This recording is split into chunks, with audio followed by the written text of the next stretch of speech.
So this is my first bookish video that I'm filming.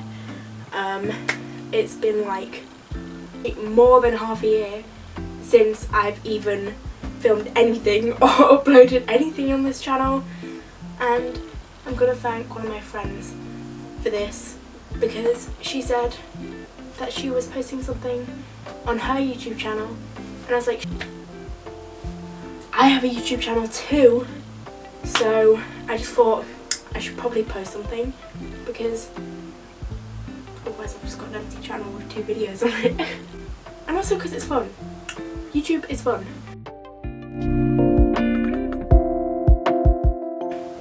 Today I'm going to do a March TBR kind of thing, and like the books I hope to read in March or the books I'm thinking of reading. Of course that's if I actually get around to reading them, because I'm not going to lie, in February I read 0 books. January I read like 6 though, so that's good. But I'm trying to hit 100 books by the end of the year, and if I'm going to read 1 book a month, that's not going to cut it. So hopefully in March I can get back on track with my reading and actually enjoy it as well, not just read for the sake of reading. Read it because you enjoy it. I've got my disgusting coffee and it's got, and it's cold. Decided why not put some Nesquik in it, that might make it interesting. It's absolutely disgusting and I've got my lipstick on it now, so ignore my nails. They were nice, and then I was fiddling around with my camera, they popped off and I don't know where the heck they've gone, so I'm just gonna ignore that, please. So to start with, I've got a list of 4 books here that I definitely want to read in March, and I'm going to try to hit this goal. And then I've got like another few books that if I do finish these I shall hopefully read those, but I'm going to try hit the goal of these. And those books are Tomorrow, Tomorrow and Tomorrow by Gabrielle Zevin. I'm already about 20 pages into this book and I'm enjoying it. I'm hoping that it's going to get a bit better as I go along, but for now it's good. I've heard a lot of really good things about this book online around like Book Talk and BookTube and Bookstagram, all the book places on social media, and I just thought, as much as like just romances aren't my kind of vibe, I thought I might as well give this a go, and also it's got a really bloody pretty cover. So just the blurb says that it's a book about love but not a romance, whatever the heck that means. So I did find that quite interesting because I was wondering how the fuck is this going to be a book about love but not a romance book. And then I realised I'm stupid, there are so many ways you could do that. But I'm really excited to get more into this book because from what I've read so far I am really enjoying it, and also it's just a pretty book. The next book that I would like to read this March is Hamnet by Maggie O'Farrell. And I find this really interesting because I've heard so many good things about this book, not only on like social media or the book places and stuff like that, but also from my friends. They've also recommended me such good things about this book, and I just thought I really want to get this. And it's also the Women's Prize for Fiction for 2020, which also I love supporting the women, so I think that's going to be fun. And also just take a minute to look how fucking beautiful this cover is. It's gorgeous. From what I understand, this is kind of like a medieval thriller book, mystery kind of book. I've not really been told much about it other than it's good and you need to read it. So I'm really excited to get myself stuck into this book and see what it's actually about. The third book that I would like to read this March is Cleopatra and Frankenstein. Again, this is becoming a running theme. I don't really know what this book's about, but my friends recommended me this, and I was like, hey, my friends have good taste, so I might as well give it a go. And also, I know, don't judge a book by its cover, but I'm a sucker for gorgeous covers, and I'm sorry, but that's blooming gorgeous. So from what I understand, this is kind of a story about, I wouldn't call it a romance, not necessarily, but just like kind of like the idea of life and going into something prematurely. Yeah, I just read the blurb, okay, and now I'm trying to analyse it too much like an English essay. Calm down.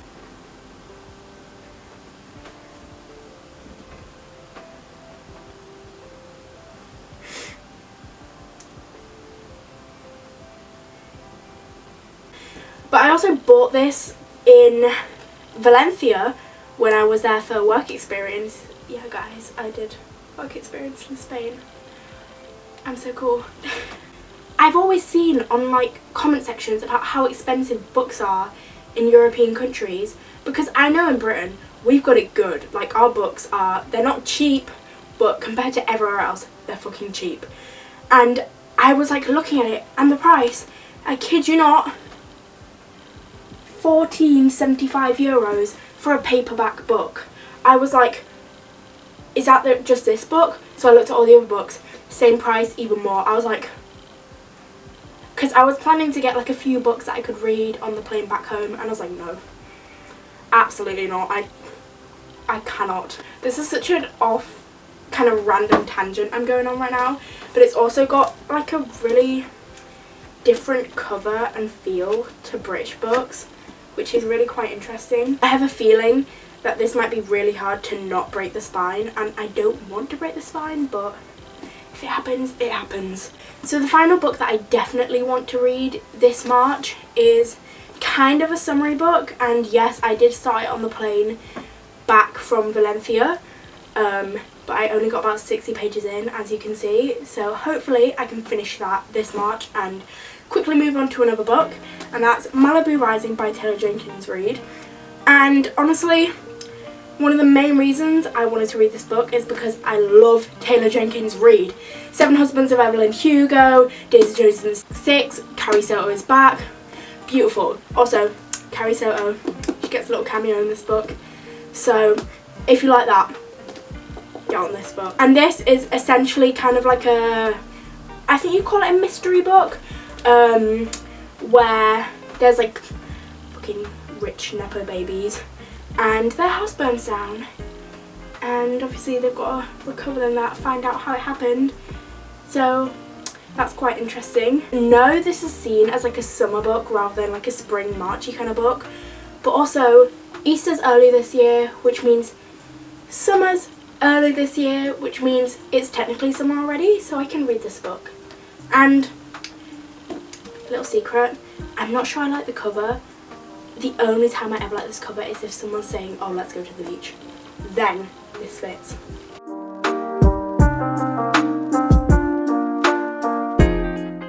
So now I have 3 more books, which I shall hopefully read in March if I manage to read the other books. The first one of these 3 extra books is Circe by Madeline Miller. And once again, this cover, absolutely gorgeous. Circe, it's a book I've been wanting to read for ages, but I just never got round to buying. So when I saw this in one of those free little libraries, I was like, you're coming home with me.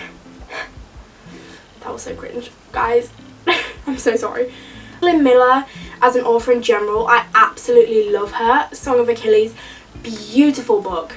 And I thought Circe, I'd really enjoy that. And if you don't know, I'm studying Classics A-level at college, and right now we're studying the Odyssey, and Circe is one of the characters who shows up there, and I think having this book from the perspective of her is going to be really interesting, because you can kind of see in the Odyssey she's presented as such a horrible predatory character, and she's presented as like a woman who's not nice, and you know, she's got too much power and everything.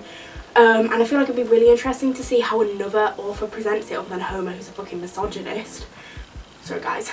For another author, especially a modern day woman author, to present the relationship between Circe and Odysseus and his time on the island of Aveyard. I did go into so much detail with that because obviously it's one of my passions, as you might be able to tell. I could speak about it for ages.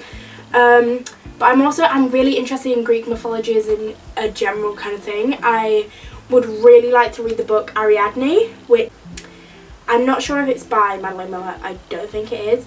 However, that is definitely on my to be read list, and as soon as I get my hands on it, I'm reading it. But Circe, want to read, love it, beautiful.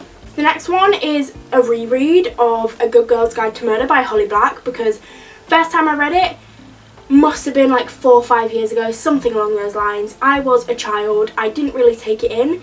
I loved it, however, I think because I've aged now, well, obviously I've fucking aged, but I think because I'm older now and I can have a much better depth and understanding of a book and form a much more complex opinion, I think it'd be really interesting to see what I think of this book, reading it like half a decade on.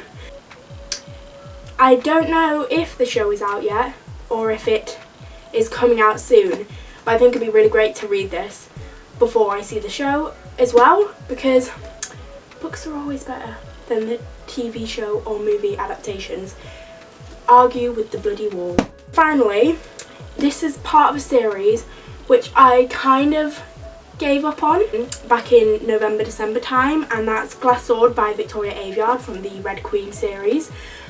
I didn't give up on this series because I thought it was boring or because I wasn't enjoying it. I just wasn't reading it, and I thought I'm not going to be stuck on a series I'm not reading, so I just moved on to other books and haven't gotten around to reading this again. Despite that, I was actually really enjoying this book and I was enjoying the series and I wanted to carry on, so I definitely want to carry on reading this and finishing the series because I have a feeling I'll really like it. Victoria Aveyard is such a queen. I'd love to read Realmbreaker, however I feel like I have to read Glass Sword before I read Realmbreaker, if that makes any sort of sense.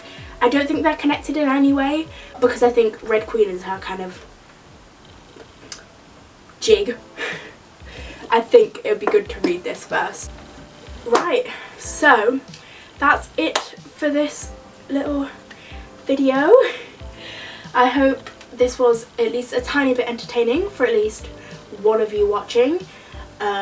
Given the fact there's probably about 2 of you watching, so 50% enjoyment rate is a great enjoyment rate. Hopefully I shall post another video soon after I post this video, which will probably be posted like halfway through March because editing takes a hell of a lot of time, and it's also 5th of March right now, which is already a good chunk of the way through March. So my March TBR is my mid-March TBR, let's be honest. That's the video done. I don't know how to do an outro. I'm ill, if you can't tell. Do I sit awkwardly here or do I go like, mwah, bye?